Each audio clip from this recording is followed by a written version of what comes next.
Seja bem-vindo à Primeira Igreja Batista do Pará. Seu vídeo já vai começar. Mas antes, não esqueça de se inscrever, dar o like e ativar as notificações. Amém, que seja assim, que nós queiramos ser como Jesus. Quantos têm a bússola, o nosso norte, a palavra de Deus? Vamos continuar examinando o texto que iniciamos domingo passado. Vamos continuar considerando o Evangelho de João Marcos, 10º capítulo, versículos 13 a 16. Essa é a 65ª exposição no Evangelho de Marcos. Marcos 10, nós vamos considerar os versículos 13 a 16. Eu leio a partir da Ara, você acompanha na sua tradução. Então lhe trouxeram algumas crianças para que as tocasse, mas os discípulos os repreendiam, aqueles que traziam as crianças. Jesus, porém, vendo isto, indignou-se e disse-lhes: deixai vir a mim os pequeninos, não os embaraceis, porque dos tais é o reino de Deus. 15. Em verdade vos digo, quem não receber o reino de Deus como uma criança, de maneira nenhuma entrará nela. Então, tomando-as nos braços e impondo-lhes as mãos, as abençoava.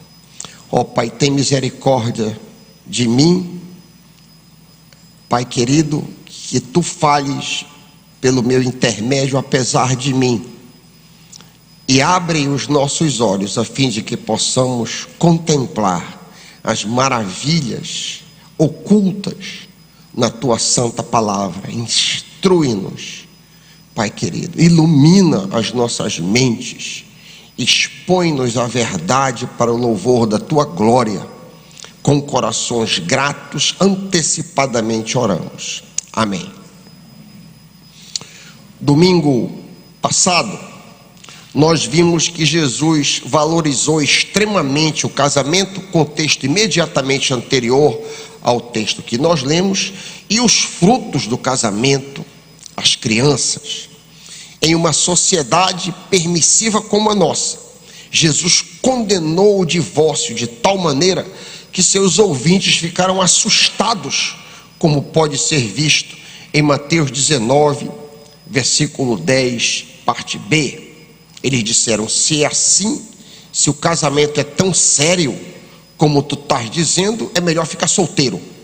Basicamente, é isso que eles ficaram espantados diante da maneira como Jesus elevou o nível do casamento, levando para o seu propósito original.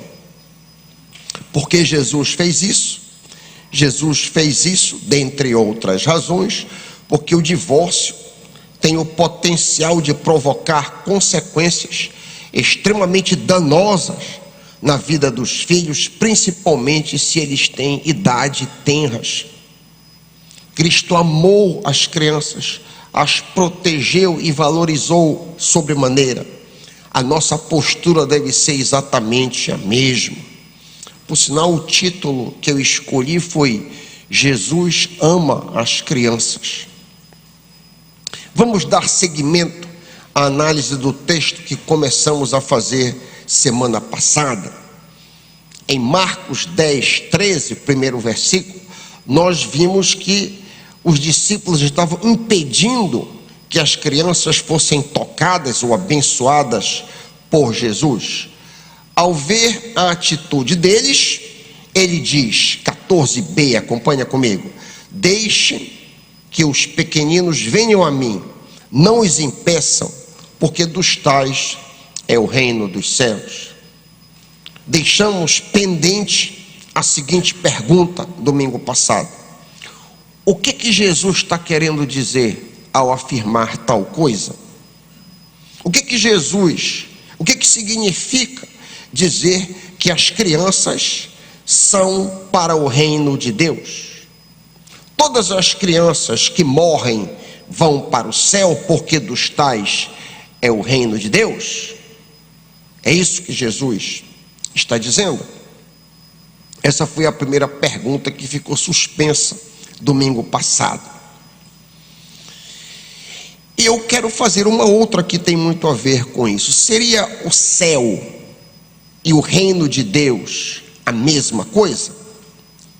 O que exatamente é o reino de Deus? Com certeza, se você frequenta uma igreja, você já ouviu essa expressão milhares de vezes: reino de Deus. O que é isso? Esta expressão, reino de Deus, aparece nada mais, nada menos do que 100 vezes, cerca de 100 vezes na Bíblia, este conceito, sob diversos títulos. Por exemplo, todos títulos sinônimos: reino dos céus, reino de luz, reino de Cristo, reino de Deus e etc. Quando a Bíblia foi escrita, as nações, na sua totalidade, eram governadas por reis. Reis, diferente de hoje, pouquíssimas nações são hoje governadas por reis. Naquela época, todas as nações tinham um rei. Daí a palavra reino. Para que a gente entenda, para que a gente comece a desnudar este conceito, seria muito interessante se nós substituíssemos a palavra reino por governo. Governo. Então, o reino ou o governo de Deus é um conceito largo, com muitas sombras de significado. Em primeiro lugar, o reino ou o governo de Deus abarca tudo e todos, como vemos, por exemplo, no Salmo 103, versículo 19. Essa é a primeira definição de reino de Deus.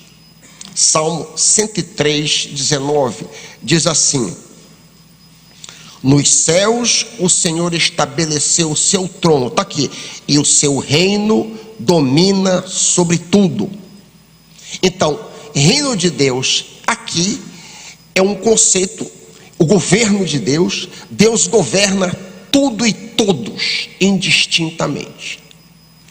Jesus não está usando reino de Deus neste sentido no nosso texto. Há um outro significado para reino ou governo de Deus. E aqui eu queria que tu me acompanhasses em um raciocínio. O ser humano se insurgiu contra o governo, reino, o governo de Deus na queda edênica. O que causou duas coisas. A insurreição humana provocou duas coisas: morte espiritual, o ser humano foi separado de Deus, morte, e dois, uma aquisição de natureza rebelde e insubmissa. Eu estou usando a palavra natureza propositalmente. Quando eu penso aqui, natureza, eu quero que você pense comigo. Pensa numa categoria universal. Por exemplo, a categoria vegetal. Uma plantinha japonesa de vaso, pequenina, e um cipreste californiano de 200 anos de vida, com 100 metros de altura, está dentro da mesma categoria. A categoria é vegetal. São completamente diferentes. Um é tenro e pequeno, o outro é monstruoso. Um pé de alface e uma figueira estão todos dentro de uma categoria vegetal. Essa categoria é diferente, por exemplo, da categoria animal. Uma é a natureza vegetal, para usar o termo, e a outra é a natureza animal. Eu estou usando natureza aqui de propósito. A natureza, quando os nossos pais caíram, nós, fomos mortos espiritualmente e nós herdamos, em segundo lugar, uma natureza rebelde e insubmissa. Adiante, a segunda pessoa da Trindade, como nós acabamos de cantar ainda há pouco, desceu do céu, encarnou, assumiu a natureza humana na figura histórica de Jesus. Este homem, Jesus, sujeitou a natureza humana à obediência e submissão. Ele, uma vez que sujeitou em todos os sentidos, foi sacrificado na cruz para reconciliar a natureza rebelde com o Pai. Em seguida, ele foi ressuscitado dentre os mortos, provando assim que o Pai aceitou o preço da remissão dos rebeldes. Daí em diante, ele passou a dar vida eterna, que é a vida de Deus. Lembra que a primeira perda foi morte. Daí em diante ele passou a dar vida e também a reinar no coração daqueles que ele dá vida. Duas coisas então: estávamos mortos, ele passou a dar vida. Éramos insubmissos e ele passa a reinar no coração. Passou a dar vida aí. Lemos em 1 João 5, 11 e 12, é a prova do que eu estou dizendo. 1 João 5, 11 e 12, é importante que tu acompanhes na tua Bíblia, para que tu compreendas o que eu estou tentando comunicar. Na realidade, o que a palavra de Deus ensina. 1 João 5, 11 e 12. Deus nos deu a vida eterna, e essa vida está em seu Filho. 12. Quem tem o Filho tem a vida. Quem não tem o Filho não tem vida. Todos que recebem a vida têm o Rei Jesus no coração, e este aqui é o segundo sentido de reino de Deus. O reino de Deus é o governo de Deus no interior dos súditos do reino. A segunda maneira que a Bíblia apresenta este conceito de reino é justamente o governo de Deus no coração daqueles que têm o Rei Jesus. Dá para entender isso, meus irmãos? O reino de Deus é o governo de Deus no coração daqueles que receberam a vida de Deus, a vida do Rei Jesus. Quando nos deparamos com uma afirmação dessa que eu considero tão importante, este conceito de reino de Deus governando os nossos corações, se pergunta: o que precisa acontecer para que eu receba esta vida no meu coração? Ou seja, para que eu receba a vida eterna, para que eu receba o reino de Deus no meu interior, eu preciso ser regenerado ou nascer, como o próprio Jesus disse: em verdade te digo, se alguém não nascer de novo, não pode ver o reino de Deus. Jesus foi muito categórico aqui. A regeneração, e eu gosto muito deste termo, porque o prefixo explica a raiz. A raiz é geração, o prefixo é ré, gerado outra vez. A regeneração ou novo nascimento acontece quando eu creio em Cristo como Senhor da minha vida, como nós lemos em João 1, 11 e 12. Vocês já me ouviram citar este texto muitas vezes, um texto crucial para a nova aliança. João 1, 11 e 12. Maravilhoso esse texto. Veio ele, a segunda pessoa, veio para o que era seu, no singular, o cosmos, o mundo que ele criou. Mas os seus, aí no plural, os judeus, os seus, o rejeitaram. Porém, a todos que o receberam, deu-lhes o direito de serem feitos, não eram filhos de Deus. Quem? Os que creem no seu nome. Então essa é a mecânica. O que significa exatamente, pastor, aceitar ou receber a Jesus? Como eu posso ter certeza que de fato eu recebi a Jesus e creio no seu nome? Isso aqui é uma pergunta importantíssima. Ok, eu já entendi a mecânica da coisa. Agora eu quero ter certeza. Como que eu posso ter certeza que eu aceitei e que eu recebi ou aceitei a mesma coisa e eu criei no seu nome? A explicação está em Colossenses 2,6. Colossenses 2,6.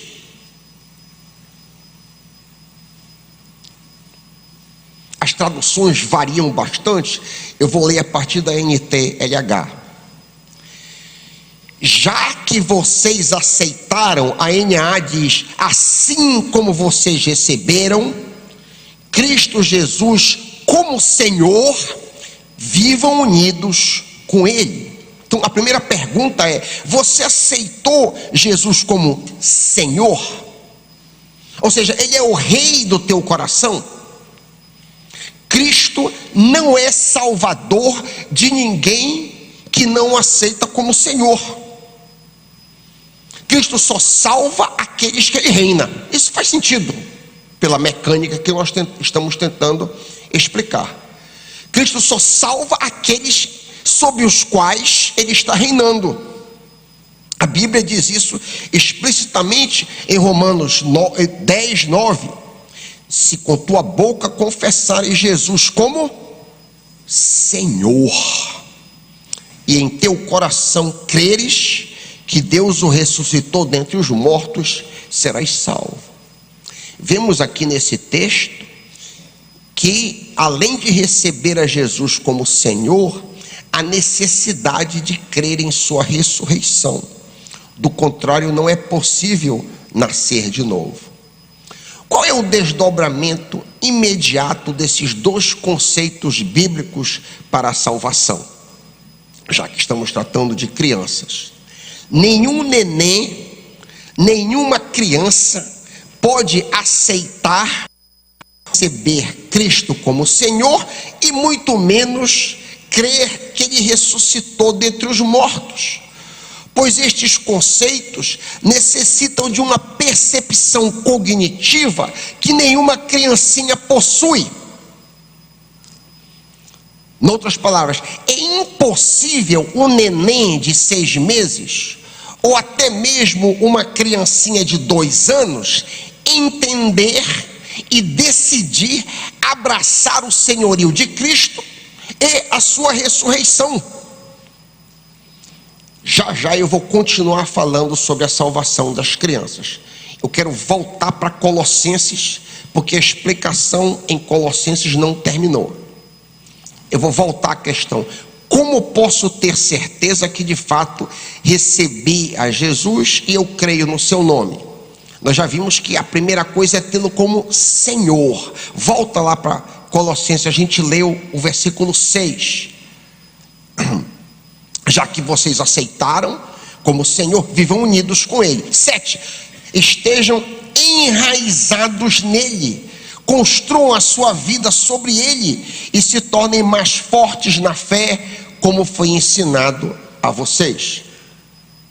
Você que me ouve, você que alega ser salvo, ser regenerado, você vive unido com Ele?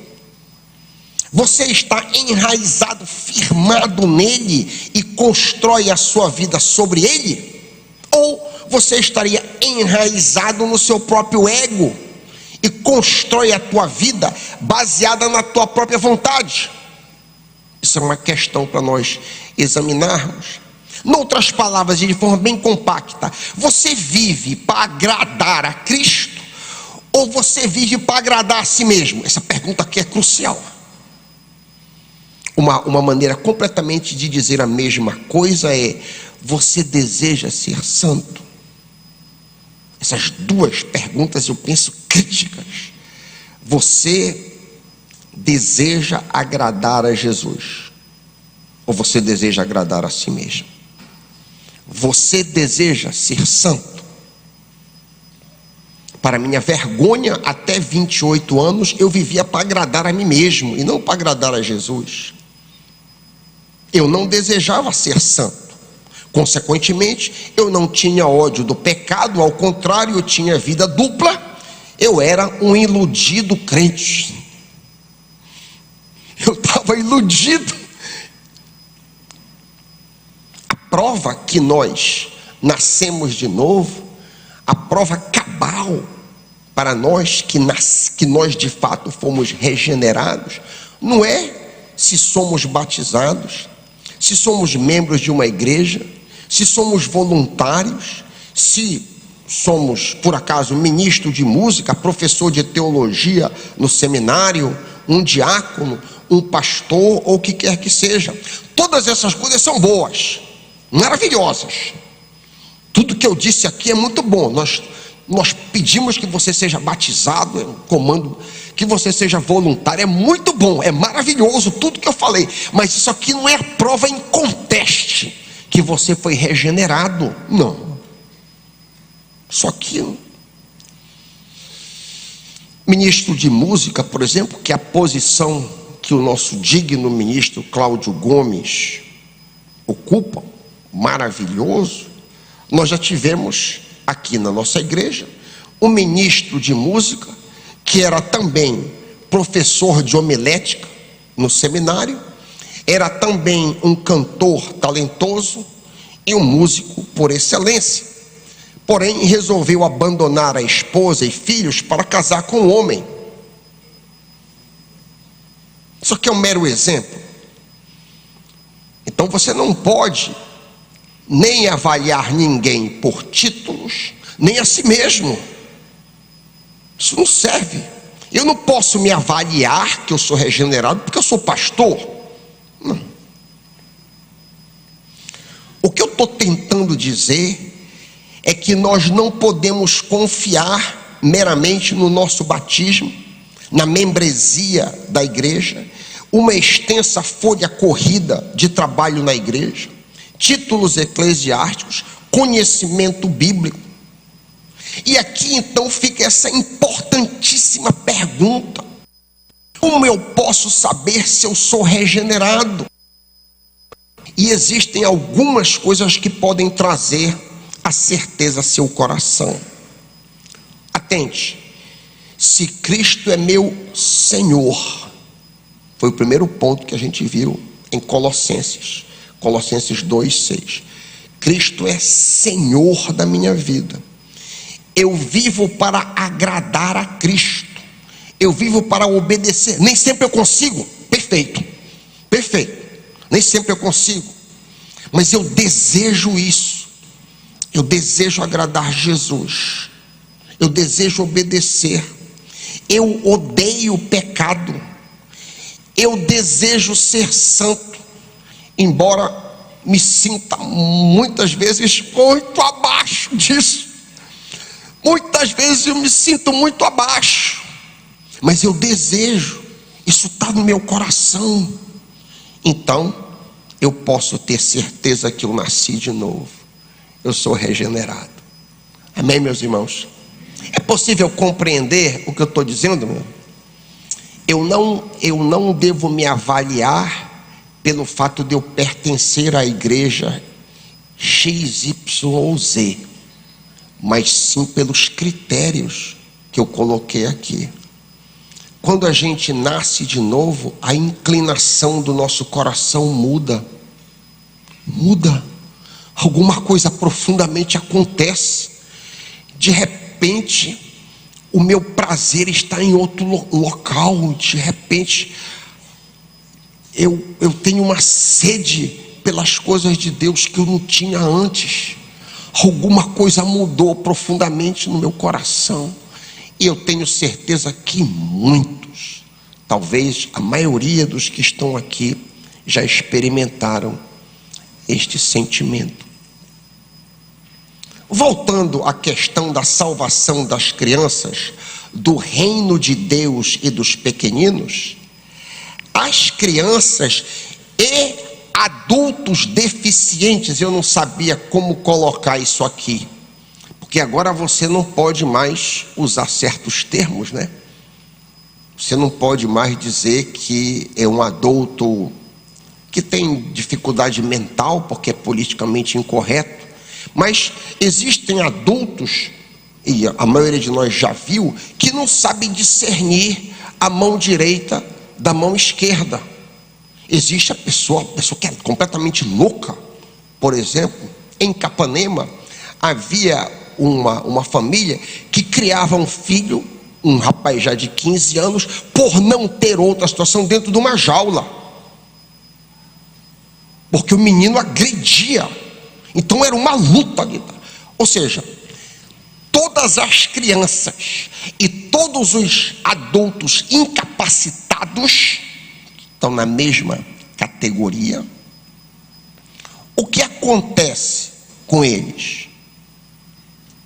Eles são, ouça, recebidos no reino de Deus. É que eu estou utilizando o reino de Deus como equivalente a céu, não por regeneração, mas sim por misericórdia.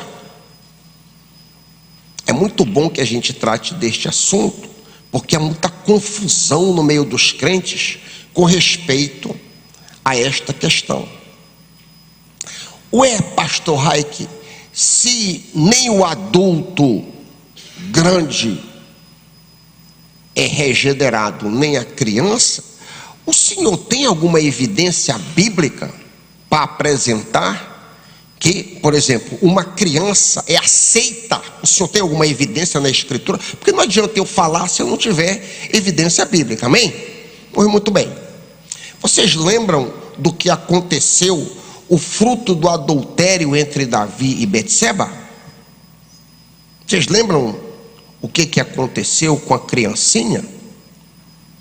Quando o bebezinho do rei e Betseba morreu, Davi afirma categoricamente, aspas, eu irei até ela, mas ela não voltará para mim. 2 Samuel 12, 23, parte C do texto. 2 Samuel 12, 23, finalzinho do versículo 23. Davi tinha total confiança em duas coisas. Davi cria, após a sua morte ele veria Deus. Ele diz isso explicitamente no Salmo 16, 8 a 11. Ele cria que ele veria a Deus quando ele morresse. E também ele veria aquela pessoa que morreu. Eu irei até ela, ele diz. Então isso nos dá uma segurança de que o bebê, a gente não sabe aí qual é o ponto de corte, ou a criança, enquanto morre nessa situação, das tais é o reino dos céus. Eu estou também aplicando o mesmo princípio para pessoas incapazes. Estou colocando na mesma categoria. Qual é o mecanismo, você pergunta, que faz das crianças e dos incapazes parte do reino de Deus? O mecanismo não é inocência, como alguns afirmam, pois a Bíblia afirma categoricamente que todos estão debaixo do pecado e da condenação, como nós lemos, por exemplo, em Romanos 3, 23, texto muito conhecido de vocês.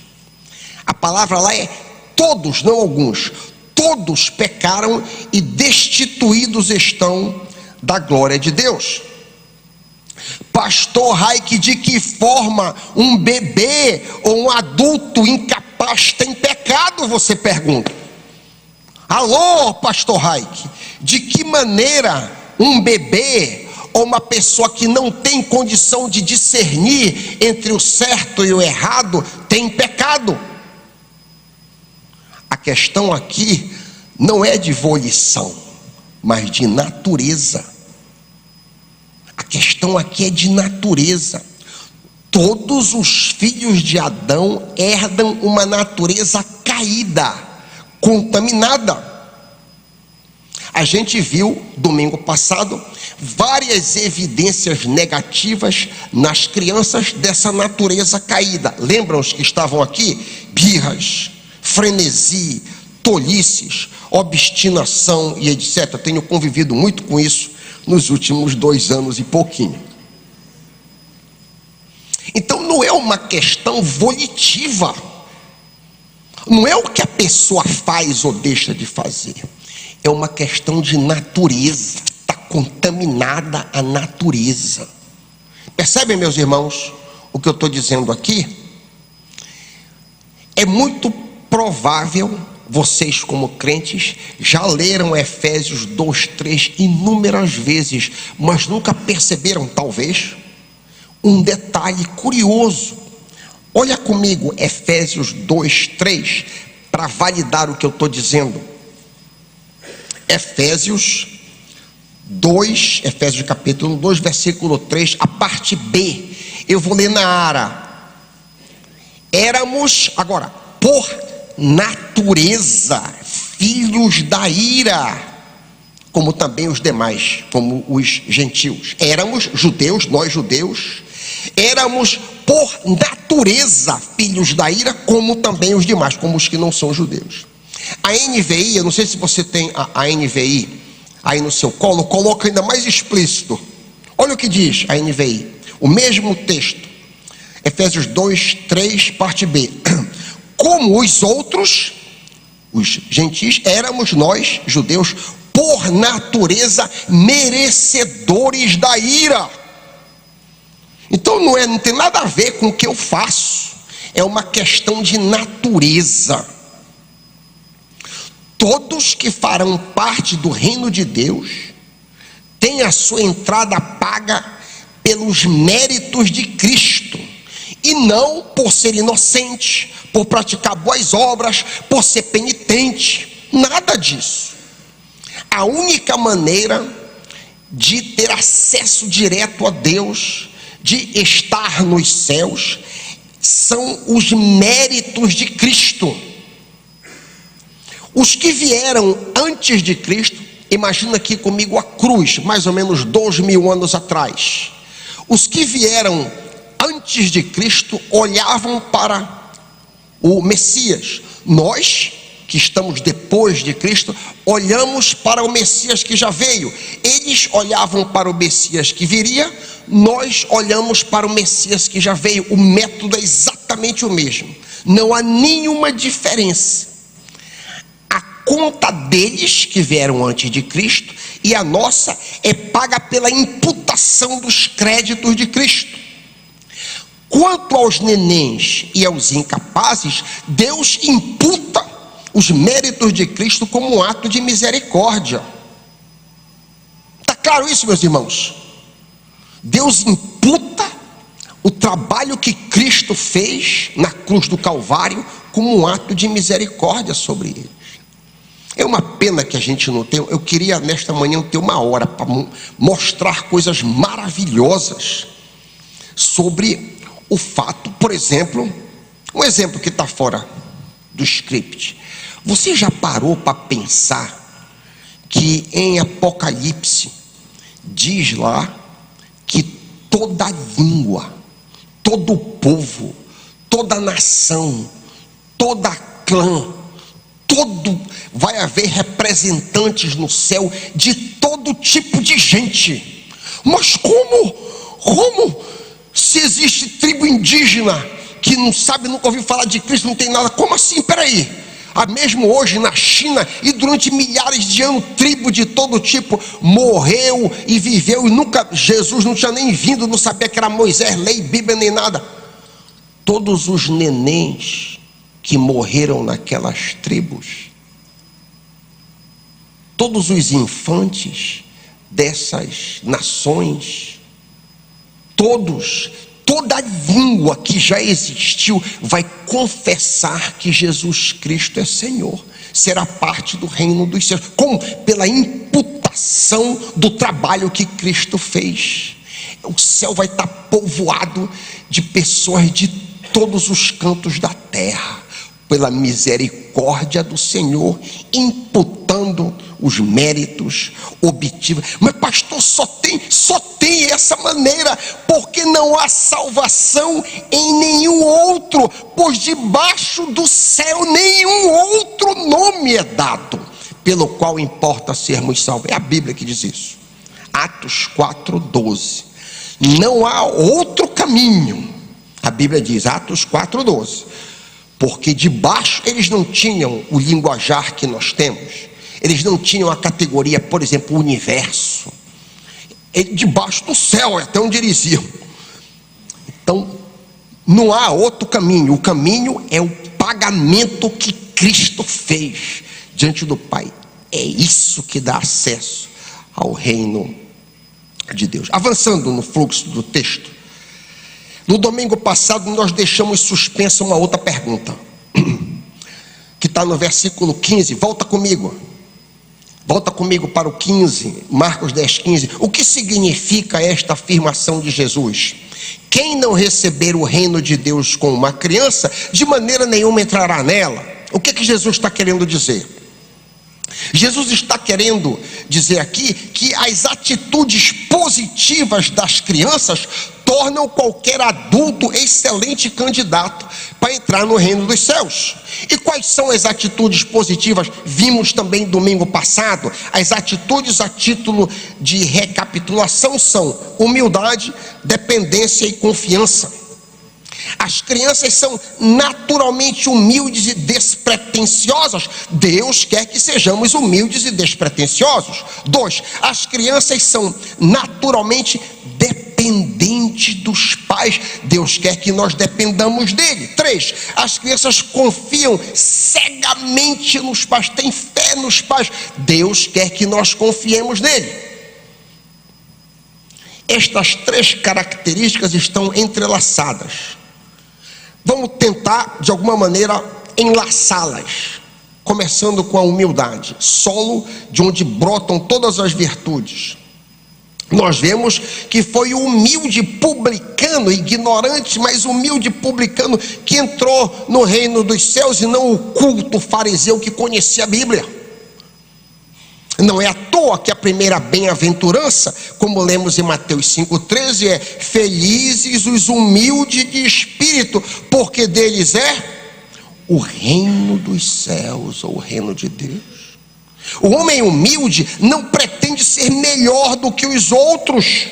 Um homem verdadeiro humilde não pretende ser santarrão. Um homem humilde, ao contrário, está sempre cônscio de sua pequenez, de sua impureza e, consequentemente, aí vem a segunda categoria, de sua dependência da misericórdia de Deus e não dos seus próprios méritos. O homem humilde é um mendigo dependente do Senhor diariamente. A dependência diária de Deus leva o homem humilde a orar coisas do tipo: Senhor, me ajuda nas minhas atividades hoje, me sustenta para que eu não peque hoje, me protege hoje, me dirige em tudo hoje. É uma dependência. Ele está sempre, por assim dizer, pendurado no Senhor. O contraponto da dependência é um coração orgulhoso, autossuficiente, que depende do próprio braço, que confia em si mesmo. Em resumo, é a minha independência de Deus.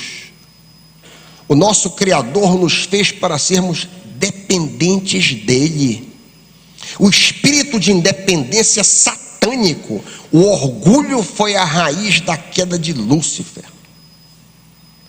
Entrelaçado à questão da dependência está a confiança ou fé no Pai Celeste, porque sem fé é impossível agradar a Deus. Hebreus 11:6.